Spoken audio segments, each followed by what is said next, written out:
नमस्कार दोस्तों, मैं डॉक्टर रवि कीर्ति एक बार फिर से आप सभी का स्वागत करता हूं आज के पॉडकास्ट दिल की ज़मीन पर। आज हम दूरियों पर बात करने वाले हैं। दूरियां कौन सी? दिलों की दूरियां, रिश्तों की दूरियां। अब रिश्ता जो है वो दो लोगों की पैदाइश है। कम से कम दो लोग आपस में मिले और उनके रिश्ते का कोई नाम हुआ। अब जब उनके मिलने से कोई रिश्ता बनता है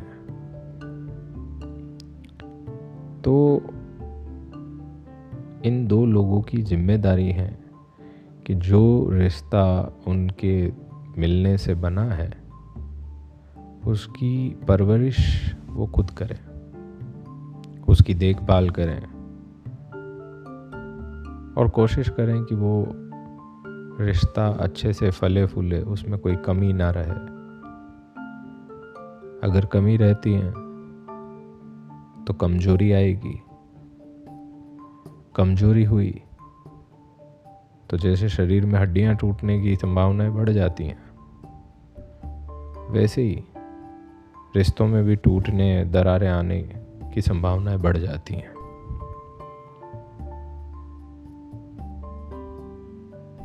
इन कमजोरियों को दूर करने के लिए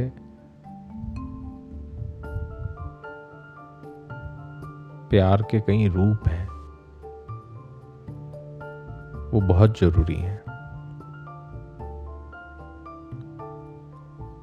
अब सवाल उठता है कि ये जो रिश्ते नाते हैं, इन रिश्ते नातों में दूरियां कहाँ से आ जाती हैं? चलिए, दूरियां जहाँ से भी आती हैं ये आप खुद ढूंढ ही लेंगे, पता लगा ही लेंगे। लेकिन इसके बारे में मेरे पास एक फॉर्मूला ऑफ लाइफ है और वो एक लाइन से मैं आपको समझाने की कोशिश करूँगा कि रिश्ते नातों में दूरियां कहाँ से आ जाती हैं। आप सिर्फ एक बात का ध्यान रखिएगा कि ईगो के सेटिस्फेक्शन से ज़्यादा इम्पोर्टेंट लाइफ का सेटिस्फेक्शन है। ईगो के सेटिस्फेक्शन से ज़्यादा महत्वपूर्ण लाइफ का सेटिस्फेक्शन है। मतलब आप अपने अहम को संतुष्ट करें या अपने जीवन में संतुष्टि लाएं, ये आपको तय करना है। और जैसे ही आप ये तय कर लेंगे, आपको रास्ते नज़र आने लगेंगे, रिश्ते नज़र आने लगेंगे, दूरियां नज़र आने लगेगी और शायद आप उन दूरियों को ठीक कर पाएँ, दुरुस्त कर पाएँ। वैसे ये दूरियां होती क्या हैं? रिश्ते नातों में ख़ास तौर से दूरियां क्या होती हैं? रिश्ते नातों में सबसे ज़्यादा दूरियों का बेसिक आधार, फाउंडेशन है कम्युनिकेशन गैप। ये जो कम्युनिकेशन गैप हैं, ये ही ख़ास तौर से दूरियों की अगर हम बात कर रहे हैं तो दूरियों में सबसे ज़्यादा इम्पोर्टेंट रोल जो है वो कम्युनिकेशन गैप का है। कम्युनिकेशन गैप से दूरियां पैदा हो ये ज़रूरी नहीं है। कम्युनिकेशन गैप से स्टार्टिंग होती है, जिनसे हम किसी भी रिश्ते के रूप में जुड़े हुए हैं, अगर उनके साथ हमारा कम्युनिकेशन नहीं है तो जितना इम्पोर्टेंट, जितना महत्वपूर्ण वो रिश्ता होगा, उतने कम्युनिकेशन की ज़रूरत भी ज़्यादा होगी।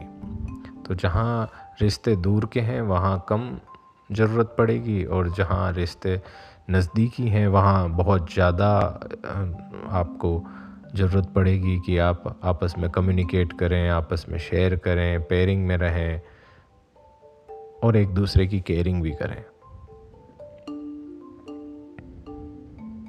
तो कम्युनिकेशन गैप भी एक ऐसा कारण है जो नज़दीकी रिश्ते, जो लगाव वाले रिश्ते हैं, उनमें अगर ये पैदा हो जाता है तो चाहे नज़दीकियाँ कितनी भी हों, दूरियों में बदल ही जाती हैं।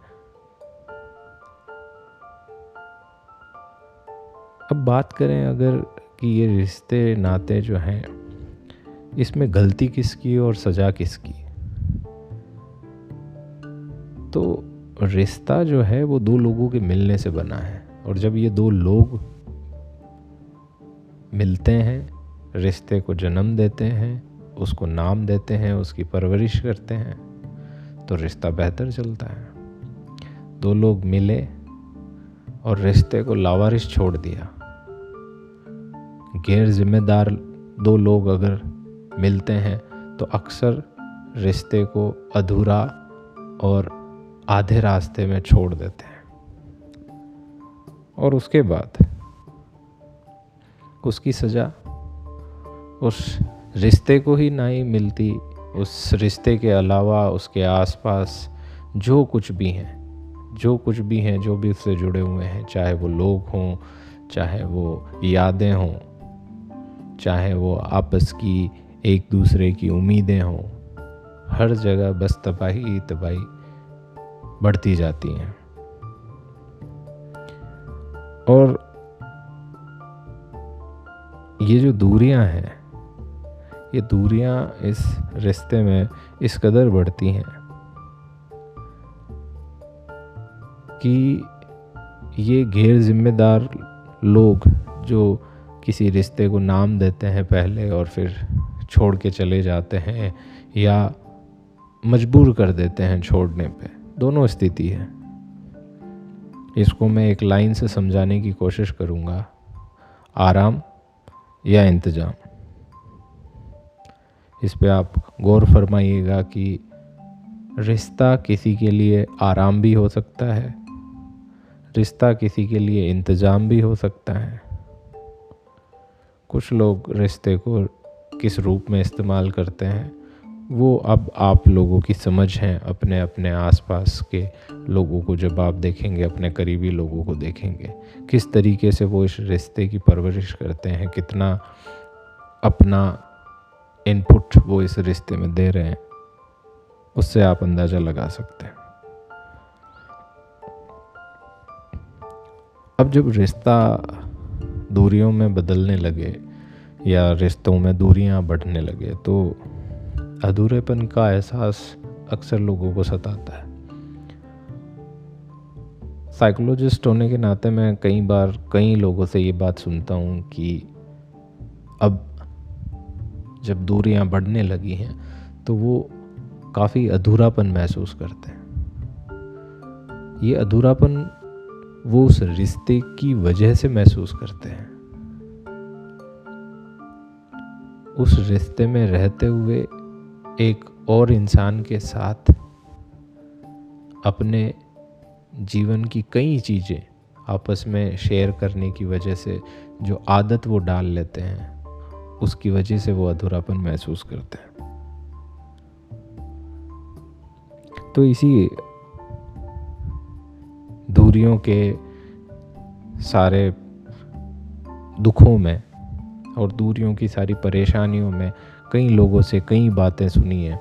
उन कई सारी बातों को मिला के कुछ लिखने की कोशिश की है। दूरियां कभी कभार ज़रूरी भी होती हैं ताकि एक दूसरे की वैल्यू, एक दूसरे का मूल्य समझ में आ जाए कि हाँ, मेरे जीवन में एक व्यक्ति था, जब वो अब नहीं दिख रहा है कुछ समय के लिए या नहीं है कुछ समय के लिए, तो उसको अंदाज़ा होता है कि नहीं, उसके बगैर मैं कितना खाली हूँ, मैं कितना अधूरा हूँ। और वो इस अधूरेपन को फिर इतना ज़्यादा इम्पोर्टेंस देने लगता है, तो वो इम्पोर्टेंस ही उसे उठा के उस व्यक्ति को दे देनी चाहिए ताकि ये अधूरापन भी ख़त्म हो और वो जो सामने वाला व्यक्ति है उसको जो एप्रिसिएशन की ज़रूरत होती है, साइकोलॉजिकल नीड है, वो भी उसकी पूरी हो। अब इसी सारी कहानियों के बीच में कई कहानियाँ मैंने सुनी होगी और उन्हीं में से कुछ कहानियों को लेके शब्दों में पिरोने की कोशिश की है जो आपके सामने मैं पेश कर रहा हूँ। दूरियां इतनी भी ना हो कि वास्ता ना रहे, दूरियां इतनी भी ना हो कि वास्ता ना रहे, नाम रहे रिश्तों के और बस उनकी दास्ता रहे। इतने मुकम्मल तो हो कि ताल्लुकात रहे, नफ़रत ना हो कशिश भरी मुलाकात रहे।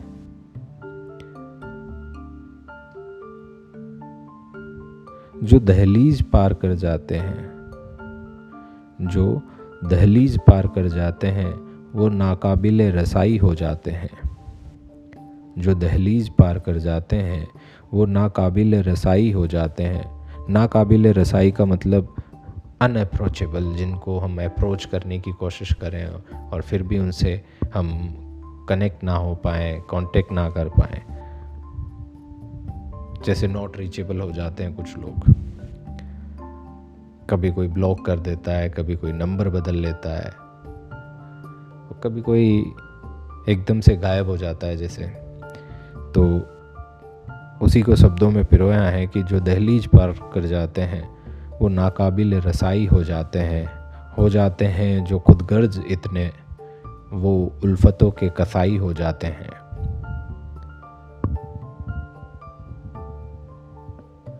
कभी कभी नाराज़गी में हम एक दूसरे से दूर होने की कोशिश करते हैं। शायद ये कपल्स ज़्यादा अच्छे से समझ पाएँ कि कमरों की दूरियां फिर भी बेहतर हैं घरों की दूरियों से। कमरों की दूरियां फिर भी बेहतर हैं घरों की दूरियों से। आवाज़ और खामोशी से अंदाज़ा तो रहता है पास के कमरे में कोई बेचैन है या सो गया है। करवटों वाली रातों में खुला दरवाज़ा तो रहता है। एक उम्मीद रहती है कि वो शायद लौट आए, एक उम्मीद रहती है कि वो शायद लौट आए और हाथ पकड़ कर कहे कि मुझे डर लग रहा है, मुझे डर लग रहा है, मुझे तेरा साथ चाहिए। और इसी उम्मीद में नाराज़गी भरी रातें भी गुजर जाती हैं।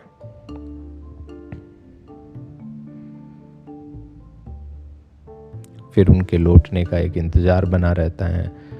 तो ये इंतज़ार कब तक चलता है और इस इंतज़ार को कैसे पॉजिटिव एस्पेक्ट से जोड़ा है कि वो कहती हैं दूरियों से ही तो करीब आएंगे, वो कहती हैं दूरियों से ही तो करीब आएंगे, जाएंगे कहीं दूर तुझसे मगर लौट आएंगे।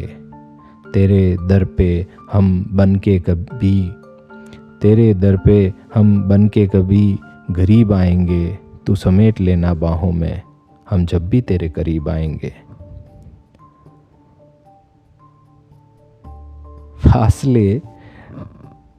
फासले तय करके हमको नज़दीक आना है। फासले तय करके हमको नज़दीक आना है। तो इतना याद रखना कि तेरा एक दीवाना है। मेरे जहन में तेरी ही यादों का तो तराना है। ख्वाबों में मेरे एक तेरा ही तो आना जाना है। मालूम है तुझे अच्छा लगता मुझको सताना है। तेरा हक है इतना मुझे भी तो यही बताना है। बैठ ज़रा नज़दीक तुझे अपनी बाहों में लाना है। तुझे भर के बाहों में मुझे तुझ में ही समाना है। तू चले तो संग तेरे हवाओं में बहते जाना है। तू ठहरे कहीं पे तो बस वहीं मेरा ठिकाना है। मेरी आखिरी सांस तक तेरा साथ निभाना है। तेरी नज़रों का बन गया मेरा दिल निशाना है। तू ही मेरा हासिल है, तू ही मेरा हासिल है, तुझे ही तो मुझको पाना है। कर ले तस्दीक गवाही में खड़ा सारा ज़माना है। हमें फिर मिलना है, हमें फिर मिलना है, इश्क का नगमा ये गाना है, इश्क छुपता नहीं छुपाने से ये सबको बताना है। मेरी सुबह दोपहर शाम का तू ही तो आबो दाना है। मेरी सुबह दोपहर शाम का तू ही तो आबो दाना है। अब ले के मेरी जान ओ मेरी जान, तुझे कहाँ को जाना है। तो कैसी लगी ये गज़ल आप इंस्टाग्राम पर बताइएगा, फॉलो कीजिएगा दिल की ज़मीन को। और पॉडकास्ट में और आप क्या सुनना चाहते हैं आप वहाँ पर मैसेज कर सकते हैं, अपने सुझाव मुझे भेज सकते हैं। धन्यवाद आप सभी का कि आपने मुझे सुना।